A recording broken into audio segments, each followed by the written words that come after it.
Canal Saúde, a gente já fez vários programas dedicados aos profissionais de saúde. Mas hoje, em meio a uma pandemia sem precedentes, mais do que nunca a gente precisa conhecer a realidade vivida por eles. Se antes da chegada do novo coronavírus ao Brasil, as condições de trabalho desses profissionais já mereciam a atenção de todos nós, agora são uma questão de controle da maior crise sanitária e econômica da nossa história recente. Um parecer técnico do Conselho Nacional de Saúde calcula que até 365 mil profissionais da área podem ser afastados, adoecer ou morrer por conta da doença. E eles trabalham hoje em plantões mais longos para suprir a ausência dos que já estão entrando nessa conta. Faltam equipamentos básicos de segurança e existem relatos de depressão e exaustão entre os profissionais. Mais do que aplausos, os nossos heróis merecem que a gente dê atenção a reivindicações antigas, que agora estão mais expostas. No programa de hoje, a gente se dedica a ouvi-los. Colocam a enfermagem como se fosse um sacerdócio.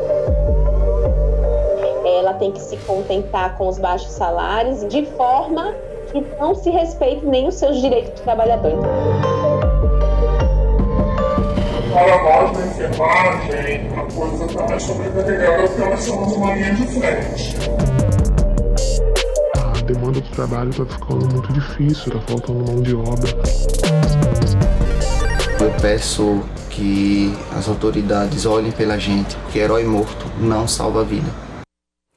Conversam comigo hoje sobre coronavírus e profissionais de saúde. Jurandir Frutuoso, secretário executivo do CONAS, Conselho Nacional de Secretários de Saúde.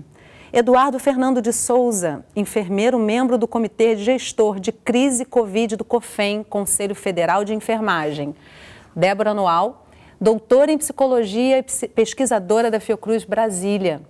E Alcindo Ferla, membro da Comissão de Recursos Humanos e Relações de Trabalho e da Câmara Técnica de Pesquisa do Conselho Nacional de Saúde. O programa de hoje está sendo gravado e nós recebemos perguntas e comentários ao longo da semana que eu vou trazer para a nossa conversa.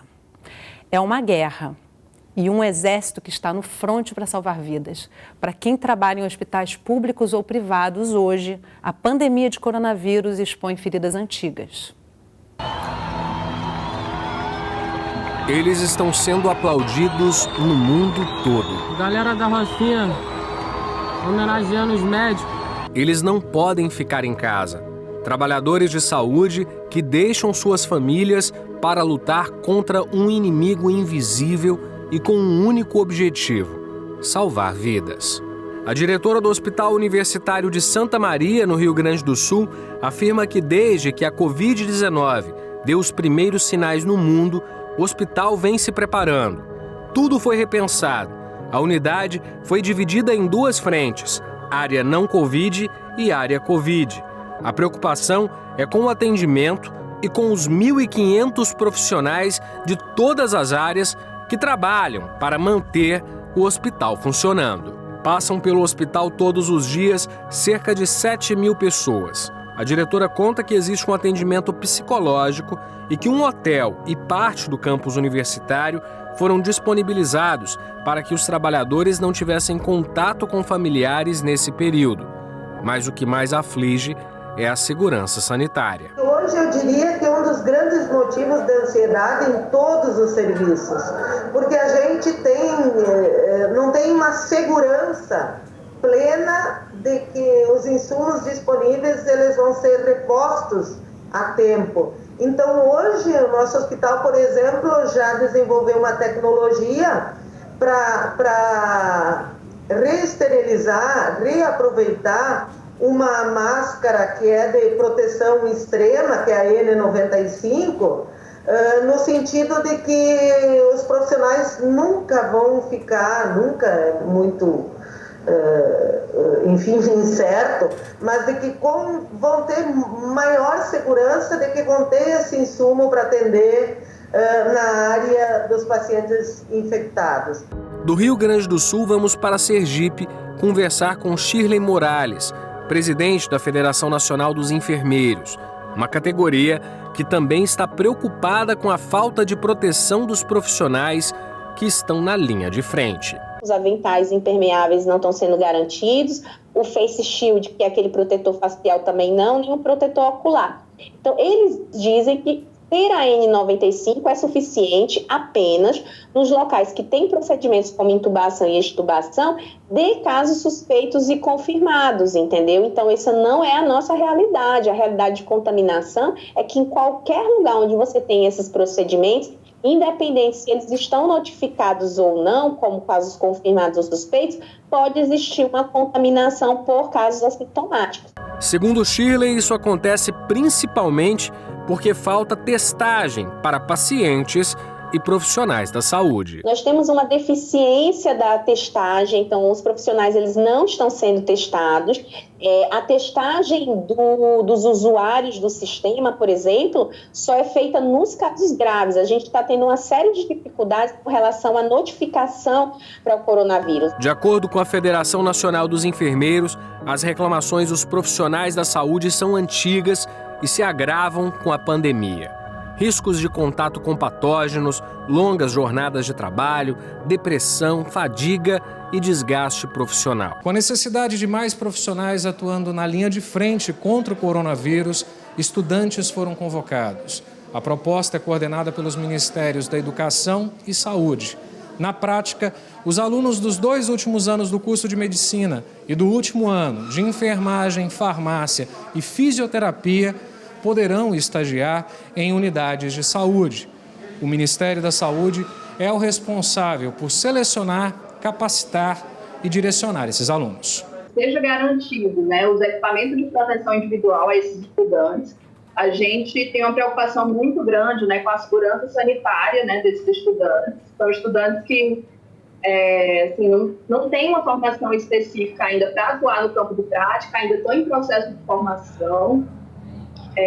Mas que a gente entende que, por estarem nos últimos anos da graduação, também podem contribuir de alguma forma nesse enfrentamento. E durante esse enfrentamento, uma oportunidade única para a sociedade como um todo refletir sobre a situação desses profissionais. Colocam a enfermagem como se fosse um sacerdócio.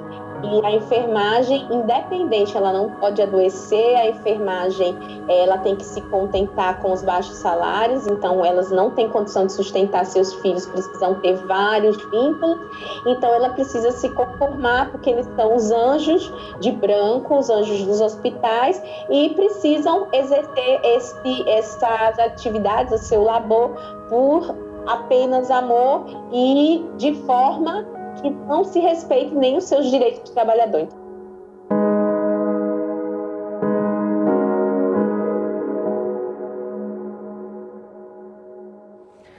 Jurandir, Alcindo, Eduardo e Débora, muito obrigada pela presença de vocês com a gente hoje, mesmo que virtualmente, para essa conversa tão importante, nesse momento também tão urgente. Eu quero começar com você, Alcindo, trazendo essa questão dos profissionais enquanto um exército que está ali de frente para esse perigo, E a gente não escuta se dizer que eles são um público extremamente suscetível à contaminação e ao adoecimento. Eles não são citados entre o grupo de risco, no final das contas, Que dados a gente tem nesse momento sobre essa exposição e sobre a real possibilidade de a gente ter perdas de vidas de profissionais que nesse momento, mais do que nunca, nos são essenciais? Então, quero começar cumprimentando, essa pauta é de fato muito urgente e ela antecipa a urgência que nós estamos negligenciando da própria curva de contaminação e da própria curva de adoecimentos. E também cumprimentá-los por esse debate multifacetado que a gente vai fazendo, estreando essas tecnologias de convivência à distância também. Então, acho que é uma pauta bem importante. No Conselho Nacional de Saúde, nós estimamos esse valor alto de afastamentos dos trabalhadores da saúde, e é importante dizermos que quem se afasta com contaminação não são apenas os trabalhadores da área assistencial, os médicos, os enfermeiros, os fisioterapeutas, mas também os trabalhadores das áreas operacionais, da vigilância, da higienização. As estatísticas têm mostrado que metade dos trabalhadores afastados da área de saúde são da área assistencial, a outra metade das áreas operacionais, então tem um conjunto de trabalhos que são invisíveis. Nós temos mais ou menos 3 milhões de trabalhadores cadastrados no Cadastro Nacional dos Estabelecimentos de Saúde, mas esse cadastro não inclui, no caso da pandemia, um conjunto enorme de outros trabalhadores que merecem o olhar e o reconhecimento também, que são os trabalhadores das demais áreas essenciais, porque enquanto se observa o isolamento social, que é a forma mais racional de enfrentar a pandemia, conforme tem reiterado os organismos internacionais e conforme a gente tem visto na estatística, quando relaxa o isolamento, alguns dias depois nós temos um incremento da estatística de adoecimento e de mortalidade, mas nós temos também, então, esse volume grande de trabalhadores das áreas essenciais que permitem que a gente consiga, mesmo em isolamento, mesmo em condições de isolamento, manter minimamente as condições de vida. Sobre os trabalhadores da área da saúde, é muito importante que a gente reconheça que, além do risco físico que eles estão submetidos por frente, e a linha de frente não é só o leito de UTI e o hospital, a linha de frente também é a atenção básica, os pontos de atenção territorial que nós temos e que são bem importantes que eles sejam mobilizados nesse momento, são a melhor estratégia do Sistema Único de Saúde para evitar a sobrecarga e as ações, digamos, de prevenção da gravidade e do contágio. Esses mesmos trabalhadores têm uma dupla inserção, porque além de estarem no ambiente de trabalho, eles têm familiares, eles eventualmente são responsáveis. Então, no vídeo, no depoimento da diretora do Hospital Universitário de Santa Maria, mostrou um pouco essa dimensão. Quer dizer, em algum momento nós temos visto trabalhadores alterando a sua residência para lugares mais protegidos para evitar o risco de contágio dos seus familiares. Então, esse processo é de uma complexidade muito grande e, no caso brasileiro, as estatísticas estão mostrando que não são os 4 a 12% que tínhamos antes da estatística internacional de trabalhadores em saúde que contaminam. Nós temos um volume muito maior e, em boa medida, provavelmente por conta dessa descoordenação que nós temos visto na capacidade de resposta brasileira, onde se tem disputa de enunciados negligenciando a gravidade da doença. Deixa eu segurar um pouquinho, porque deixa eu te segurar um pouquinho, porque a gente vai falar sobre tudo isso ao longo do programa, Alcindo, e também já trazendo aqui mais outras questões para misturar aí nesse caldeirão, porque o assunto, ele realmente é complexo, como você acabou de dizer, né? Eduardo, a gente vê a diretora do hospital falando inclusive em reaproveitamento de materiais que deveriam ser descartáveis. A gente está indo para essa situação realmente extrema. Qual é a realidade que se põe hoje de forma ampla, né? Qual é o panorama que a gente tem hoje nos hospitais brasileiros, sejam públicos ou privados? Bom, o Conselho Federal de Enfermagem, ele montou um gabinete de gestor de crise realmente para cuidar da nossa classe trabalhadora, nossos profissionais de saúde. Até o primeiro momento, nós criamos um observatório de enfermagem e até o dia 20, agora a nossa última estatística, nós temos mais de 5.716 profissionais afastados do serviço por N motivos, inclusive a evolução ao óbito. A questão do reprocessamento de EPIs, então, é o quê? O Brasil ele está utilizando alguns meios que foram feitos na Ásia, na Europa e nos Estados Unidos. E nós estamos observando o quê? Uma grande diferença nessas ações, principalmente no que tange a questão sanitária de equipamento de proteção individual. A Anvisa ela lançou uma nota técnica que nós podemos reaproveitar principalmente a máscara N95 até 30 dias, mas não é só reaproveitar e reprocessar, nós temos que saber acondicionar esse equipamento, porém, prevendo o quê? Prevendo uma falta no mercado para compra e a dificuldade que estamos tendo, algumas instituições, nós temos hoje mais de 4.800 denúncias de profissionais de todo o país denunciando falta de EPIs e EPIs inadequados. Porém, nós observamos também o quê?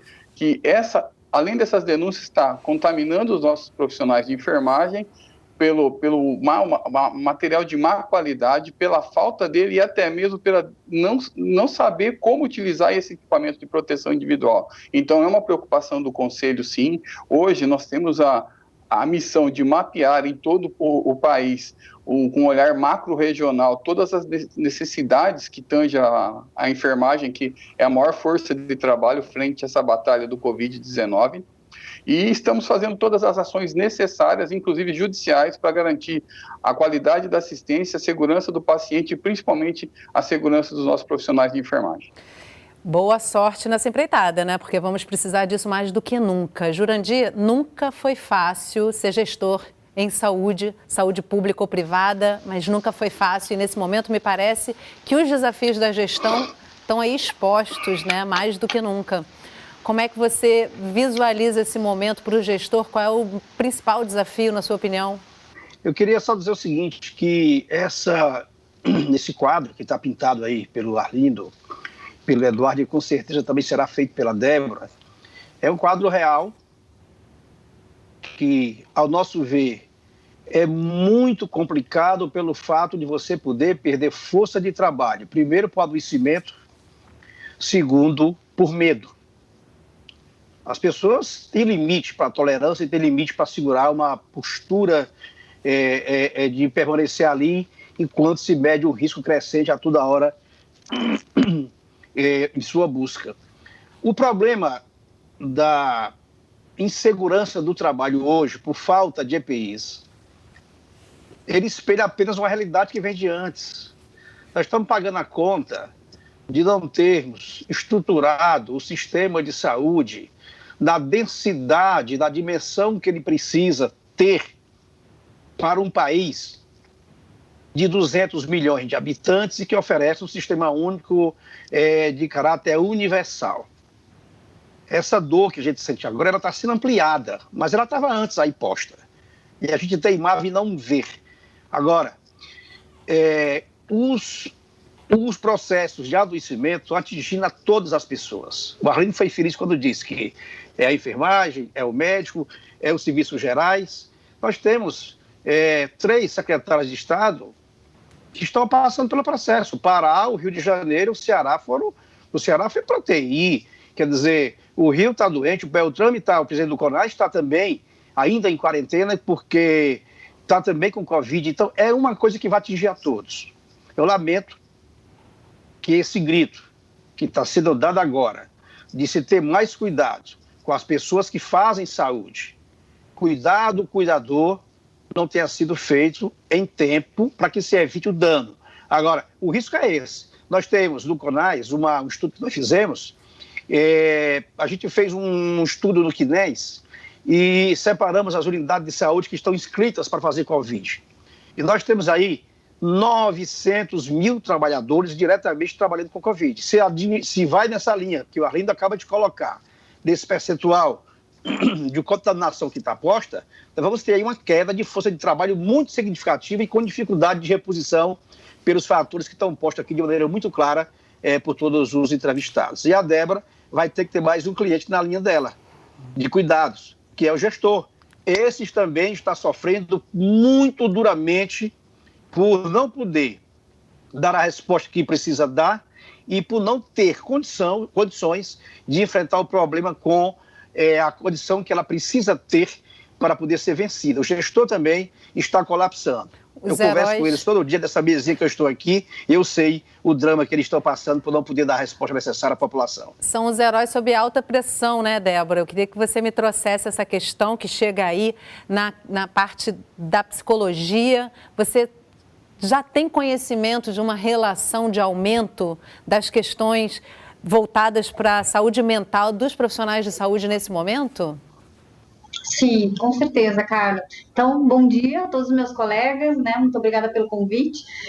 Esse tema nos é muito caro, né? Porque, primeiro, quando a gente pensa, né, em saúde mental, atenção psicossocial numa pandemia, é importante ter em conta de qual é o grande diferencial de um trabalhador que já está, por exemplo, já da urgência e emergência, já tem esse tipo de trabalho, né, na rotina. Qual é o grande diferencial para esse tipo de trabalho agora numa pandemia? eu costumo dizer que o grande diferencial tá... Quando nós já trabalhamos, né, numa área de urgência e emergência, normalmente a emergência é do outro, é do paciente, é daquele que eu cuido.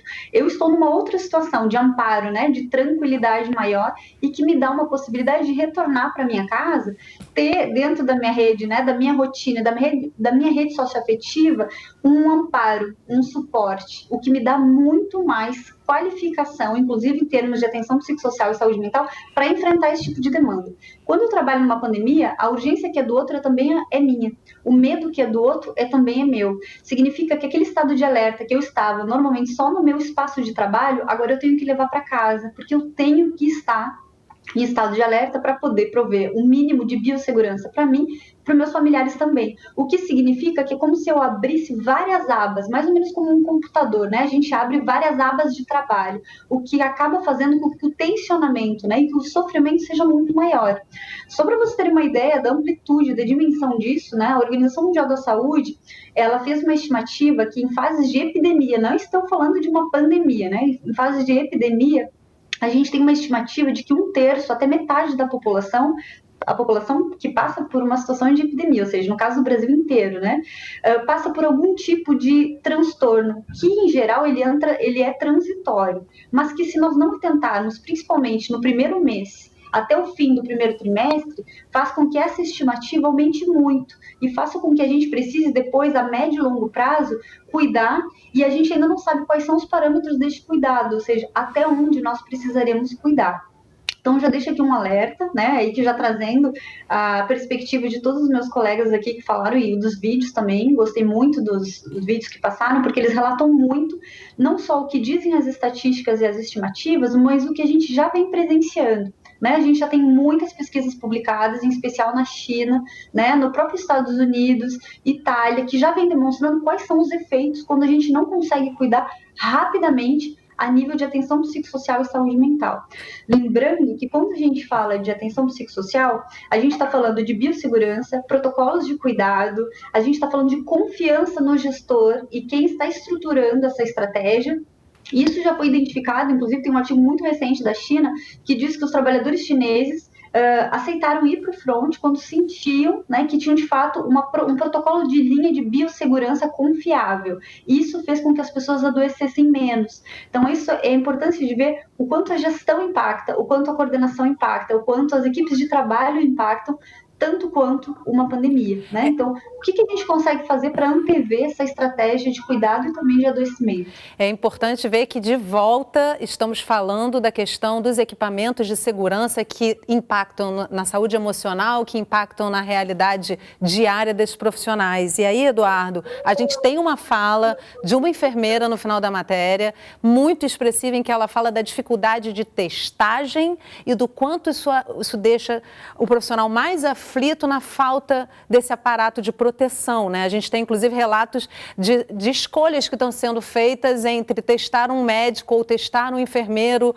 ou seja, assim como se escolhe o paciente que vai receber o equipamento para salvar sua vida na UTI, está também havendo uma necessária seleção eventual para testagem de profissionais em alguns lugares, né? Como é que se lida com isso no dia a dia? Sim, então, na verdade, nós estamos passando por uma crise complexa, onde há a proporção trágica de tudo isso que está ocorrendo. Eu não posso separar categorias, nós somos equipes multiprofissionais. O médico, o enfermeiro, o fisioterapeuta, até a senhora, os agentes de limpeza, tem que ser todo mundo uma equipe multiprofissional nessa necessidades versus recursos. Nós temos que montar uma estratégia realmente de guerra, sem vaidades, e conseguir confrontar isso daí. Então, assim, eu acho um absurdo determinadas regiões do país, profissionais de saúde, independente da sua categoria, demorar 5, 10, 15 dias para sair um resultado. Nós temos aqui, hoje, dentro do observatório da enfermagem, eu tenho 12 pacientes falecidos confirmados com Covid, outros 25 que faleceram com sinais e sintomas que não saíram até agora. Qual foi a causa da morte dele? Perdemos mais profissionais de domingo para cá que não foram contabilizados. Então, o Conselho Federal de Enfermagem, ele diverte as suas ações dentro do nosso site, nós temos ali um link direto para denúncias por falta de EPI e más condições de trabalho, onde nós pedimos não só aos profissionais de enfermagem, mas toda a equipe multiprofissional que está nessa guerra contra o Covid, que denuncie, porque assim nós conseguimos organizar uma força de resposta de fiscalização, uma força de resposta logística, se for o caso, tanto é que nós compramos máscaras N95 para distribuir para as regiões mais afetadas. Você precisa de dados, regional... né? Você precisa de dados, né, Eduardo, para poder começar a trabalhar com isso, né? Sim, porque nós observamos que existe uma represália muito grande em cima do profissional. As gestões, as direções não informam dados fidedignos para nós, Conselho Federal de Enfermagem, ou para os outros órgãos e instituições, porque eles ficam com medo de represálias, de fiscalizações, mas eles não estão entendendo que eles estão perdendo, além da força de trabalho, eles vão ser onerados financeiramente, porque, como disse o Jurandir, nós vamos ter uma perda muito grande da força de trabalho, seja ela assistencial, com os profissionais de saúde, ou seja ela administrativa também. E isso vai causar um ônus para a instituição. Eu não tendo dados, eu não consigo, inclusive, propor às instituições federais, o Ministério da Saúde, o governo federal em si, medidas para nós contermos essa pandemia e oferecer uma assistência de qualidade e segura a todos, não só ao paciente, aos profissionais envolvidos nesse combate. Agora, tem uma outra questão importante a se colocar, né, Alcindo, que a gente está falando aqui o tempo todo de equipamentos de segurança e na matéria a gente também traz a questão dos estudantes, os formandos nas áreas de saúde entrarem nesse combate, e aí a gente também está falando eventualmente de profissionais que não são intensivistas, estão tendo que aprender a lidar com situações, né, de terminais em que você realmente precisa ter um preparo para isso. Como é que está essa questão nesse momento? Então, provavelmente essa complexidade é o que faz com que a gente faça algumas estimativas. Tu me perguntavas antes da estimativa e eu insisti em dizer que essa estimativa é conservadora. Nós temos... Só recapitulando, a gente está falando da estimativa de 365 mil profissionais de saúde que podem vir a ser afastados, adoecer ou falecer nessa pandemia, né? Isso. Essa estimativa não conta esse contingente grande de estudantes que estão sendo convocados de uma forma até mesmo irresponsável, porque, veja, um estudante não necessariamente, nós temos essa crítica no ensino, o estudante não aprende situações de crise de emergência sanitária, ele aprende o funcionamento regular de um sistema de saúde. Então essa é uma falha que nós precisamos corrigir. Jurandir já nos alertava antes, olha, tem coisas que elas aparecem agora e que elas já estavam antes também. Então a nossa estimativa piora com esse estudante e piora no sentido, num duplo sentido. O primeiro deles é a inabilidade objetiva de trabalhar com uma situação de pressão muito grande no trabalho, sem um processo de trabalho organizado, que é uma característica dessa guerra. A outra característica, o outro agravante, eu diria que é esse efeito pedagógico que a falta de informações ela produz. Porque essa falta de informações, como já foi comentado, ela não é uma desinformação.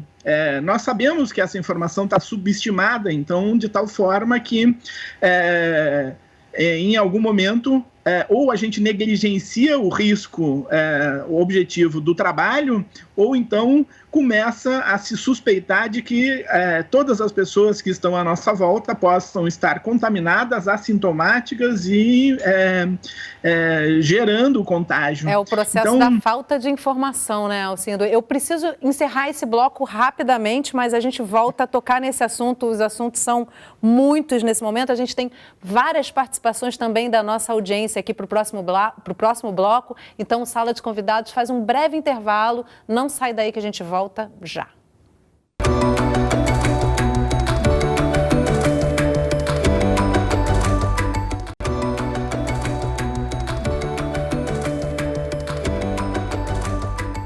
O Sala de Convidados está de volta conversando sobre coronavírus e profissionais de saúde.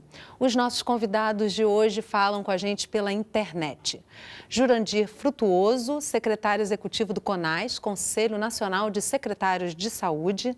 Eduardo Fernando de Souza, enfermeiro, membro do Comitê Gestor de Crise Covid do COFEM, Conselho Federal de Enfermagem. Débora Noal, doutora em Psicologia e pesquisadora da Fiocruz Brasília. E Alcindo Ferla, membro da Comissão de Recursos Humanos e Relações de Trabalho e da Câmara Técnica de Pesquisa do Conselho Nacional de Saúde. O programa de hoje está sendo gravado e nós recebemos perguntas e comentários ao longo da semana e nesse bloco elas vão entrar nessa conversa. Em meio a uma pandemia, quem cuida de quem cuida da gente? Nas fotos, cenas de companheirismo e afeto em uma jornada dura e intensa para os profissionais da saúde. Momentos como esses têm sido poucos nessa corrida contra o tempo. A Andresa trabalha no Hospital de Urgências de Aracaju, em Sergipe. Ela diz que a mudança na rotina hospitalar foi grande e afetou diretamente a vida de todos. O maior desafio que eu estou lidando é lidar com essa questão da angústia, do medo de contrair o vírus e passar para os meus familiares. Medo de contrair o vírus, né, e não ter leitos suficientes, não ter respiradores suficientes. Então tudo isso é um misto, né, de muita coisa que passa pela nossa cabeça. A sensação nessa pandemia que a gente tem como profissional de saúde é de medo, é de insegurança, de saber se a gente não vai voltar contaminado para casa, se vai contaminar nossos familiares. E nessa luta constante por salvar vidas, quem está no fronte diz que a situação está cada vez mais difícil. Para nós da enfermagem, a coisa está mais sobrecarregada porque nós somos uma linha de frente. Tá? Dentro dessa unidade nós estamos fazendo todo o trabalho de impulsão, trabalho do apoio, da limpeza. A gente faz o papel de enfermeiros, né, tratando dos pacientes. E temos pouco, mas temos ainda material de proteção individual, porém está tudo muito cortado. O desabafo é de uma técnica em enfermagem que atua na rede pública há 17 anos e que preferiu não mostrar o rosto. Esse traumatologista fala da preocupação com os equipamentos de proteção individual. Eu acho que, como todos os locais do Brasil, os medos e os receios são muito parecidos, né? A questão dos EPIs é uma questão mundial, né? Então, obviamente, todos os hospitais estão numa luta constante para manter estoques suficientes. O problema é que a gente não sabe quanto tempo dura isso. Através de uma mensagem de áudio, uma enfermeira que atua em um hospital particular conta que novas rotinas foram estabelecidas e preocupam a segurança de todos. No início, todos os EPIs foram entregues e a N95, que é a OMS preconizou ela para assistência de pacientes com Covid. Mas quando foi na segunda semana, o hospital estabeleceu uma nova rotina dizendo que a máscara deveria ser esterilizada. Ou seja, nós usamos na primeira semana, ela vai para uma esterilização, na segunda, terceira, somente na quarta semana, ou seja, 30 dias de uso, que essa máscara será trocada. Nossa entrevistada diz ainda que, além da falta de equipamentos de proteção individual adequados, profissionais de saúde começam a desfalcar equipes que já são pequenas pela quantidade da demanda. Na minha equipe já tem técnicos de enfermagem, temos médicos, enfermeiros que já estão se afastando e assim, a demanda do trabalho está ficando muito difícil, está faltando mão de obra. E nesse cenário, com o aumento no número de registros e mortes por Covid-19 no Brasil, além do medo com a própria segurança, uma das principais preocupações dos profissionais da saúde é a falta de leitos. O que nós não queremos é que nós nos direcionemos e venhamos a apontar como a Itália, por exemplo, ou a Espanha, em que os médicos têm que escolher quem vai sobreviver ou quem vai ter a chance de ter mais condições de sobreviver, aquele que vai ter o direito ao respirador. No relógio, na parede do hospital, já são quase 3 da manhã. Para quem está no fronte, medo e ansiedade se misturam. Dói ver no noticiário que mais um colega se foi. E a impressão que dá é que no final das contas ele é só mais um número. Eu peço que as autoridades olhem pela gente e as pessoas que são responsáveis por esses serviços de saúde olhem pela gente. Não adianta estar batendo palma, não adianta estar chamando a gente de herói sem cuidar da gente, porque herói morto não salva a vida. Muito forte essa fala desse profissional, né? Herói morto não salva a vida. A proteger a vida desses profissionais é proteger a nossa própria saúde, a nossa própria possibilidade de ir além dessa pandemia. Eu queria trazer a participação aqui da nossa audiência rapidamente. Primeiramente, um WhatsApp do presidente do Conselho Municipal de Saúde de Varginha, Minas Gerais, Cláudio Miranda Souza. Ele comenta que acha que o relato mais marcante é a mudança de rotina, principalmente na atenção primária, que está praticamente focada em demanda espontânea, notadamente para questões respiratórias. E os serviços de saúde mental se adaptando como a permanência de usuários, inclusive em crise, devido ao contato físico e às dificuldades de compreensão do distanciamento social. A gente falava justamente disso, né, Débora, no intervalo aqui a gente comentava dessa mudança de rotina e também o que os profissionais trazem ali é da presença do medo continuadamente, né? Isso, esse é um ponto muito importante. Lembrar, normalmente, como é que a gente estratifica cuidado, né? Os cuidados de saúde mental em fases de pandemia, eles são um pouco diferentes. Eu costumo dizer que a rotina, o contexto onde a pandemia ela se expressa ou ela se alastra, normalmente é uma intensificação daquilo que a gente já vive no cotidiano, né? Tanto que quando a gente consegue já conformar um sistema, um serviço que seja condizente, seja com a saúde mental dos trabalhadores ou com uma ampla estratégia de cuidado, numa fase de pandemia a gente tem um pouco mais de facilidade para cuidar, né? Então, tanto que os municípios que já têm um plano de contingência para desastres e para epidemias têm muito mais facilidade, né? Muito mais capilaridade, rapidamente consegue acessar essa estrutura. E eu costumo dizer que não é sem dor, não é sem sofrimento que os trabalhadores e os gestores passam por isso, mas é com muito mais tranquilidade, principalmente porque tem essa segurança aí de ter linhas mínimas de cuidado. Como é que a gente estratifica normalmente cuidado e quais são essas estratégias que a gente recomenda para a estabilização emocional, principalmente desses trabalhadores, né, que estão aí, né, no front, na linha de frente. Então, normalmente a gente usa uma pirâmide, que é a pirâmide do IASC, que ela vai dando algumas recomendações. Então, primeiro, para a gente conseguir produzir um mínimo, né, de sanidade, de equilíbrio, de estabilidade psíquica, a gente precisa aí, então, fornecer esses materiais, insumos de biossegurança, poder fornecer uma estrutura de saúde que seja compatível com a saúde também dos profissionais, então com alguns espaços de repouso, espaços de descanso, sempre que possível a gente sugere, inclusive para gestores, que seja feito um trabalho espelhado, que a gente chama, então pelo menos 2 atores do mesmo cargo, da mesma estrutura trabalhando juntos, isso dá um pouco mais de estabilidade emocional também para poder enfrentar essa epidemia, que agora já estamos, né, numa grande fase aí de pandemia.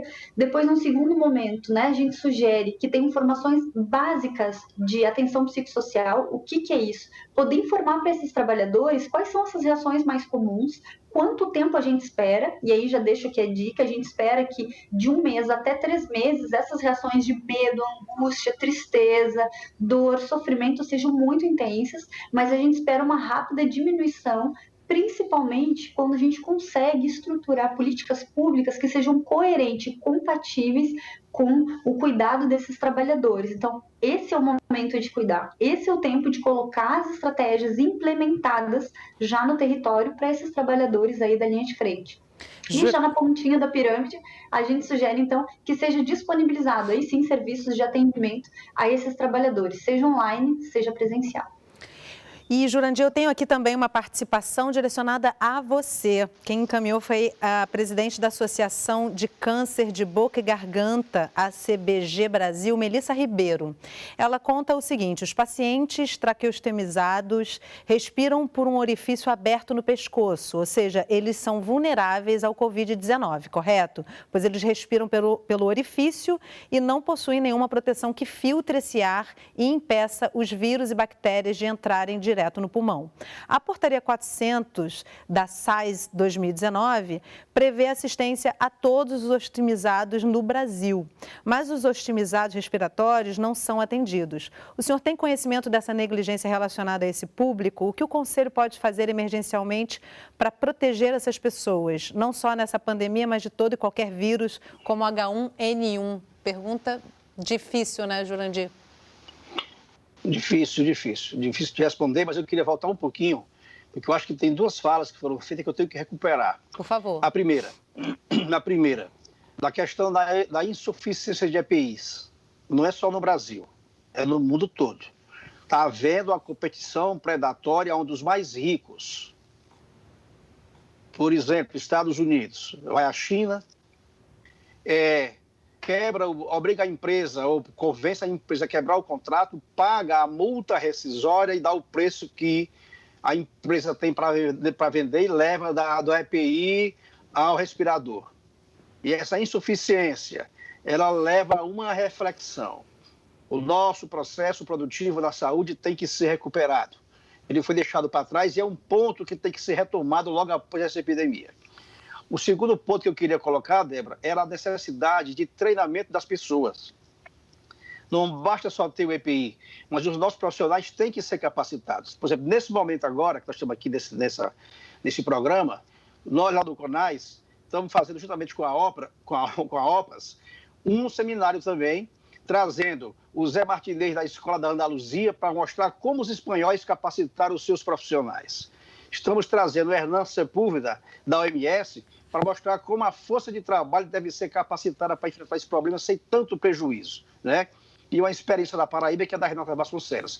Esses movimentos têm que ser feitos. Hoje, quarta-feira, 22, tem uma oficina com os coordenadores de atenção primária do Brasil para mostrar que a atenção primária tem que ser redirecionada para dentro do processo organizativo do trabalho, não só ficar exposta ou trabalhando na unidade básica de saúde, aplicando uma vacina ou outra. Ela tem um papel muito maior.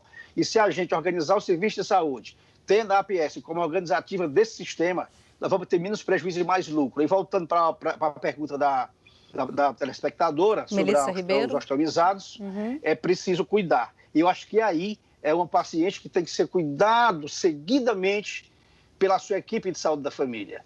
E esse risco tendo exposto, nós temos que dar, sim, uma resposta de como conseguir, junto à gestão, a proteção para eles.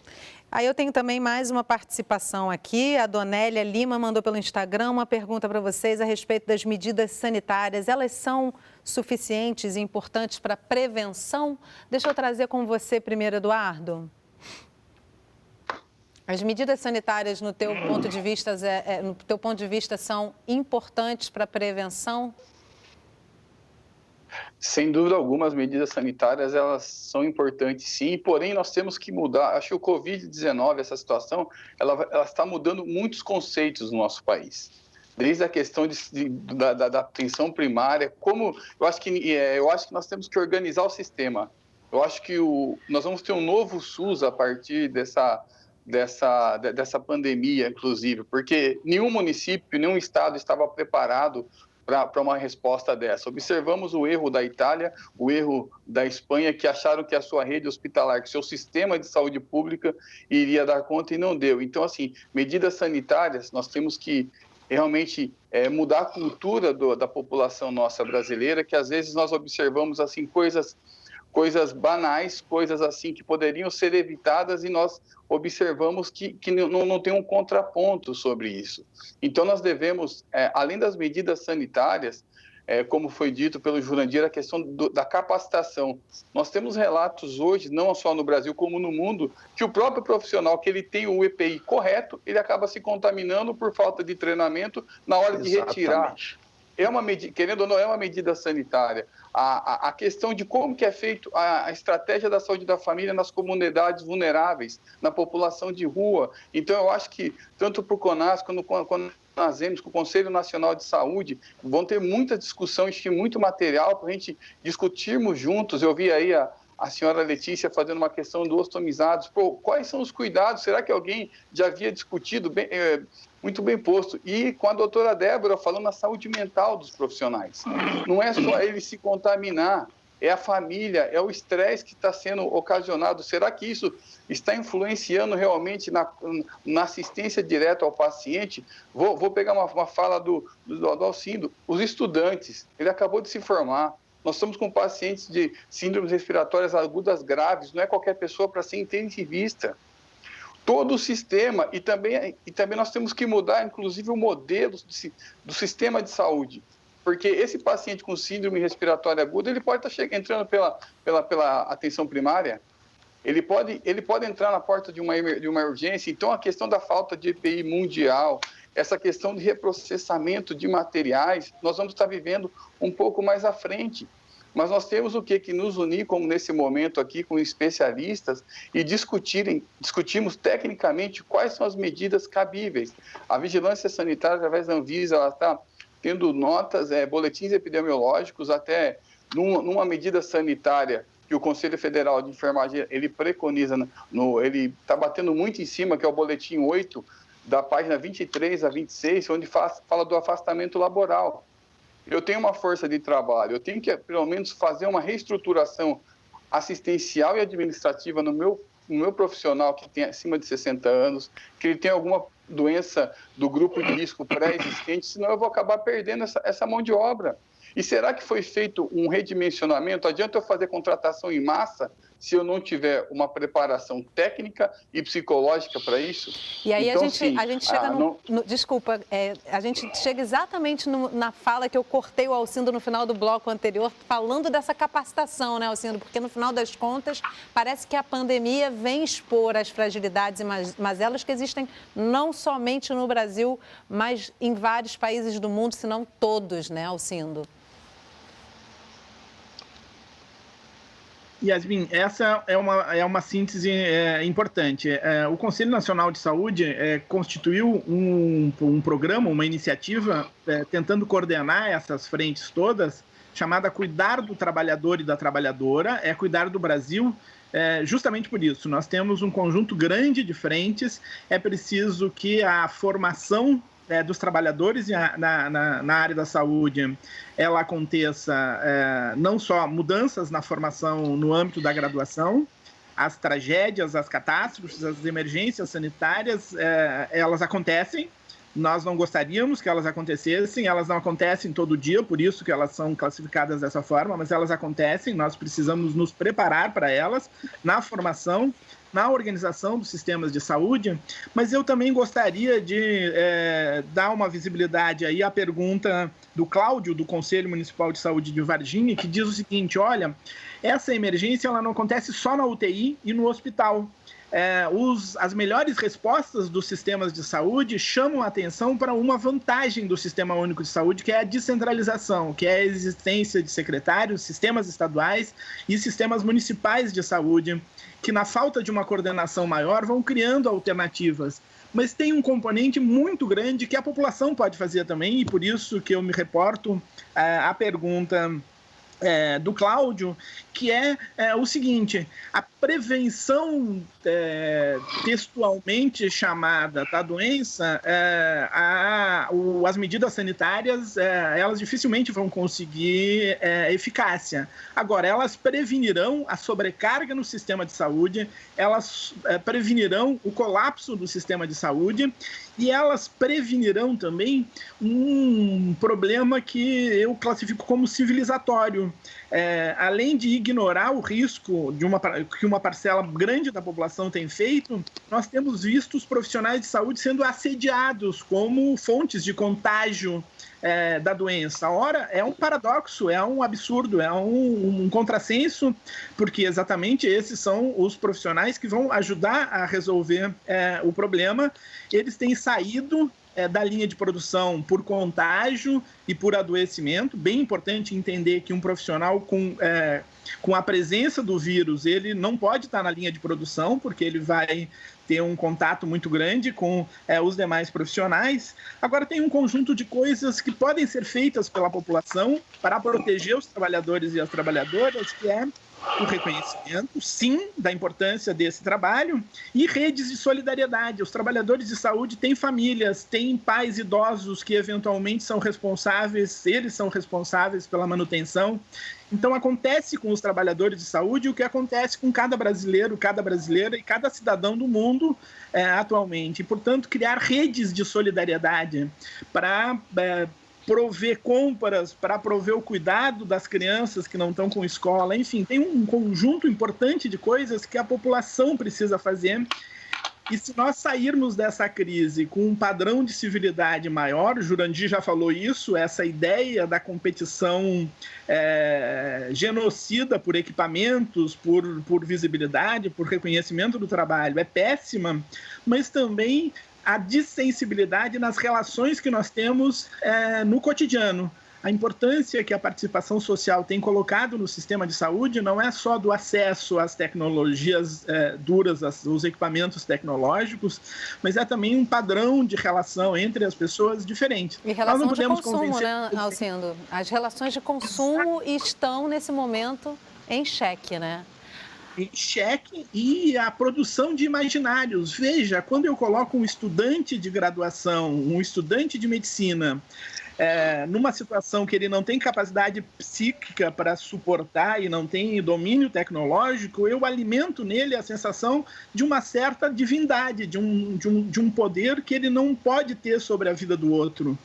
Então, a Débora está ali concordando. Eu queria que você comentasse essa fala dele, porque realmente ainda tem esse fator que eu estava aqui subestimando, de certa forma, não percebendo, Débora, mas isso é um fator extra, para além da falta de treinamento, o fator emocional desse jovem que já entra em meio a uma pandemia como essa, fazendo trabalhos intensivos, né? Sim, com certeza. Esse é um ponto muito importante, porque os grandes desastres, as emergências complexas, as epidemias, o que elas nos demandam? Elas nos demandam a especialidade da especialidade. Não é que nós teremos que ser todos especialistas, mas a gente tem que saber como manejar uma rotina e como trabalhar isso na fase da pandemia. Quando você acaba de se formar e você ainda não teve a experiência da rotina, e ainda é muito mais difícil você conseguir adaptar rapidamente. Por quê? Porque a agilidade, o tempo do processo nos demanda trabalhar com aquela nossa capacidade de pronta resposta. E a pronta resposta só vem quando a gente tem muita facilidade naquela demanda. Então, isso traz alguns riscos, né? Os medos acabam sendo maiores, principalmente porque a gente ainda não sabe até onde pode confiar. Então, esse eu peço, né, que, se possível, as pessoas consigam passar por um treinamento. A gente está numa pandemia, mas não é a guerra, né? E a guerra significa que a gente precisa, mesmo na guerra, a gente treina os profissionais. Eu falo isso porque eu trabalho em situação de guerra, eu trabalho em situação de grande conflito. E que fique esse aprendizado para o futuro. A gente conversava também aqui na hora do intervalo, o Jurandir falava com muita força sobre isso, né, do que a gente vai fazer para o nosso futuro. E aí a gente está chegando já na reta final do programa, eu tenho poucos minutinhos pela frente, mas eu queria dar uma passada rápida com cada um de vocês sobre a perspectiva, o que a gente pode ganhar de conhecimento, Jurandir, para levar para o fortalecimento do SUS hoje? Uma certeza, que está nascendo um SUS dentro do outro.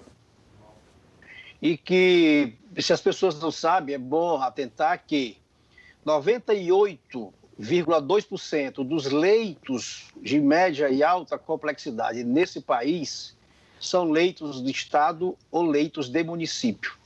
E é impossível esses entes subnacionais, com o percentual de subfinanciamento que está posto na saúde, conseguirem manter uma saúde de qualidade num padrão de desfinanciamento que é contínuo, progressivo e que vem ao longo do tempo matando a capacidade de reação. A nossa certeza desse processo todo é que os processos de trabalho têm que mudar. E isso, nós somos responsáveis por eles. Essa discussão da formação do estudante, ela não está posta lá na gestão, ela está posta também dentro das escolas, das áreas de ensino, das universidades. A partir daí, sobre esses pontos. E agora precisa abrir, Alcindo, que a gente possa adentrar as universidades discutindo saúde pública, né, que é um fator quase proibido.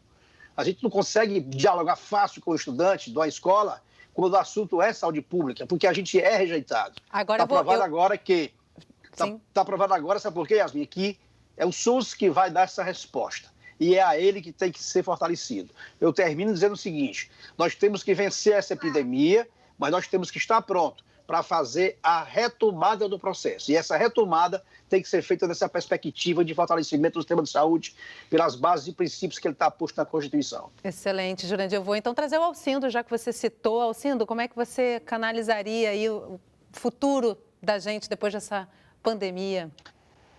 Eu sou um esperançoso crônico. Acho que as dificuldades e os problemas de saúde, particularmente, eles têm um potencial de nos permitir um upgrade nas formas de vida importantes. Para isso, nós precisamos evitar essa reação de negação. Mas eu gostaria de encerrar a participação fazendo a todos e a todas o convite que o Conselho Nacional de Saúde está fazendo. Vamos cuidar do trabalhador e da trabalhadora, porque cuidar do trabalhador e da trabalhadora, da saúde e das áreas essenciais, nesse momento, mais agudamente, é cuidar do Brasil. Porque o nosso direito, o direito que o Sistema Único de Saúde, que a Constituição fez nesse enorme avanço, que precisa ser defendido também, ele depende centralmente da capacidade, da existência de um trabalhador, de uma trabalhadora, de uma equipe bem formada e comprometida ética e politicamente com a vida das pessoas e com o cuidado em saúde das pessoas. Então, meu desfecho, meu final, Yasmin, esse convite. Vamos cuidar dos trabalhadores e das trabalhadoras, porque isso é cuidar do Brasil, é cuidar de cada um de nós, e para isso, fundamentalmente, nós precisamos manter o isolamento social e nós precisamos reconhecer o trabalho de relevância de cada um e de cada uma dessas trabalhadoras que estão no cotidiano aí, ajudando a resolver o problema da pandemia. É todo mundo reconhecer que todos nós usamos o SUS, não é, Fernando? Eduardo, trazendo aqui para a gente essa longa batalha aí que os profissionais de saúde já têm na história recente, o que você espera que essa pandemia traga como resultado para essa luta? Eu acho que, primeiramente, é o reconhecimento dos profissionais de saúde. Eu acho que, principalmente no que tange a equipe multidisciplinar. O SUS, ele não concentra só no profissional médico. O SUS, ele concentra em uma gama de profissionais de saúde, que são 13 especialidades, na verdade, que em cada um na sua esfera, dentro da sua rede de saúde pública, né? Que eu acho que o sistema, a rede, nós temos que começar a realmente funcionar em rede. Se todo município, se eu começar a entrada pela atenção primária à saúde lá na alta complexidade, do jeito que deve ser feito, verificar também o sistema de financiamento do SUS também, que tem muitos municípios que necessitam disso para oferecer uma qualidade melhor na assistência. Eu acho que isso daí são ferramentas essenciais e que depois do Covid nós vamos discutir muito. Eu acho que vai ganhar muita força quanto isso. Eu gostaria de destacar um ponto no que tange aos profissionais de enfermagem. Diante dessa situação de emergência, o Conselho Federal de Enfermagem ele fez de referendo trouxe para o Brasil as práticas avançadas, onde já é feito no mundo todo, onde enfermeiros, que já desde a legislação nossa de 86, eles podem fazer alguns procedimentos, desde que regulados por médicos em centrais de regulação de urgência e emergência à distância. Então, assim, eu aumento a minha capacidade de atendimento ao paciente crítico numa redução daquele profissional médico que está no outro atendimento de um paciente. Então, nós devemos rever, sim, os atributos e as funções de cada um dentro da rede de saúde, no que tange principalmente a rede de urgência e emergência. Nós temos uma portaria ministerial, quando se fala de urgência e emergência pré-hospitalar, de 2002, que ela precisa ser atualizada no Ministério da Saúde. Nós temos conceitos dentro do nosso Brasil, com dimensões transcontinentais, que nós devemos tratar o SUS, na verdade, pelas regiões com as características regionais. Eu vou sugerir, e temos um plano único de ação. Eduardo, perdão, como a gente realmente precisa finalizar o programa, eu vou sugerir que o pessoal entre no site do COFEM e busque se informar mais sobre esses profissionais que não são essenciais somente agora, para a gente ter uma palavrinha final bem rapidinha da Débora. Perfeito. Então, dando já aqui um pouco da devolutiva, né? Lembrando que as estatísticas, mas principalmente as experiências de outros países, em especial com outras epidemias como Ebola, SARS, MERS, já deram algumas pistas, né? Do que é possível que a gente faça agora para que a gente consiga antever, ou pelo menos diminuir, mitigar e muito os efeitos psicossociais a curto, médio e longo prazo. Então, o primeiro deles é o altruísmo, né? Eu tô aqui, eu cuido, e aí eu posso cuidar também dos profissionais de saúde. Então, se os profissionais de saúde estão na linha de frente, parte dessas pessoas da população que não precisam estar na linha de frente podem se propor a cuidar. Então, diminuir estigma, né? Diminuir a capacidade do preconceito com o profissional, né? Medo de ser contaminado no mesmo condomínio, medo de andar no mesmo transporte público. Isso precisa ser mitigado, a população pode ajudar muito. Lembrando que a sensação de solidariedade, a sensação de pertença e de acolhimento é o que faz toda a diferença, a curto, médio e longo prazo. Eu vou encerrar o programa com essa sua fala, Débora. Eu quero agradecer muitíssimo a presença de vocês e que vocês levem para os profissionais com quem vocês têm contato toda a nossa admiração. O Canal Saúde tem sempre um lugar cativo para os profissionais. Muito obrigada pela participação de vocês. E assim, o Sala de Convidados completa 500 edições, dedicando esse programa a profissionais que mais do que nunca merecem todo o nosso carinho. E a gente não chegaria até aqui sem você, que acompanha a nossa programação. Eu encerro a edição de hoje, então, com um trechinho de um poema enviado pelo telespectador Hamilton Rezende, lá de Goiânia, que resume assim o nosso programa. Sala de convidados para todas as idades, sala de proteção, prevenção e promoção, sala de criatividade e de sustentabilidade, sala da cultura, da paz, da diversidade, cultura da saúde. Obrigada, Hamilton. A você que acompanhou o nosso programa de hoje, nosso muito obrigado. E, em especial, obrigado aos profissionais de saúde que estão a postos para proteger a gente nesse momento. A gente se encontra na próxima semana. Tchau.